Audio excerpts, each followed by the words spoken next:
जरांगेंच्या आंदोलनाच्या पार्श्वभूमीवर जालन्यात मोठा पोलीस बंदोबस्त तैनात करण्यात येणार आहे।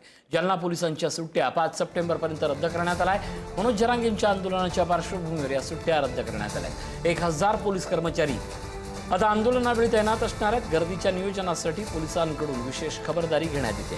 जालन्यातील वडीगोद्री परिसरात पोलिसांचा बंदोबस्त वाढवण्यात आला आहे। आंदोलनासाठी मराठा बांधव अंतरवाली सराटीत दाखल होण्यास सुरुवात झाली। जरांगेंच्या आंदोलनासाठी मराठा बांधव अंतरवाली सराटीत दाखल होण्यास सुरुवात झाली असून वाढती गर्दी लक्षात घेता पोलिसांकडून विशेष खबरदारी घेण्यात येते। जरंगे पाटील मराठा समाजाच्या विविध मागण्यांसाठी पुन्हा एकदा आमरण उपोषणाला बसणार आहेत। उद्यापासून जरंगे पाटलांच्या उपोषणाला सुरुवात होणार आहे। मी सध्या जालन्याच्या अंतरवाली सराटी येथील वडीगोद्री फाटा परिसरात उभा आहे। आपण या ठिकाणी पाहू शकता की जरंगे पाटलांच्या आंदोलनाच्या पार्श्वभूमीवर या ठिकाणी मोठा बंदोबस्त तैनात केल्याचं पाहायला मिळत आहे। आपण जर बघितलं तर या ठिकाणी स्थानिक पोलीस असतील, त्याचबरोबर SRPFचे जवान जे हिंगोलीहून आलेले आहेत त्यांना देखील या ठिकाणी तैनात करण्यात आलेला आहे आणि मोठा बंदोबस्त या ठिकाणी तैनात झाल्याचं दिसून येत आहे। मनोज जरंगे पाटलांनी पुन्हा एकदा आमरण उपोषणाचा इशारा दिलेला आहे।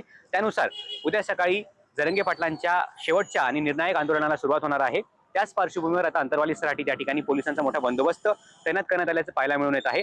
आपण जर बघितलं तर या ठिकाणी मोठा बंदोबस्त प्रथमच तैनात केल्याचं दिसून येत आहे आणि जरंगे पाटलांचं आंदोलन सुरू होत आहे। या दरम्यान कुठलाही कायदा व सुव्यवस्थेचा प्रश्न निर्माण होऊ नये यासाठी पोलिसांचा मोठा बंदोबस्त या ठिकाणी तैनात केल्याचं दिसून येत आहे। दरम्यान जरंगे पाटलांचं उद्या उपोषण सुरू होणार आहे। सरकार यावर काय कारवाई करते हे पाहणं महत्त्वाचं असणार आहे। गौरव साळी, पुढारी न्यूज, जालना।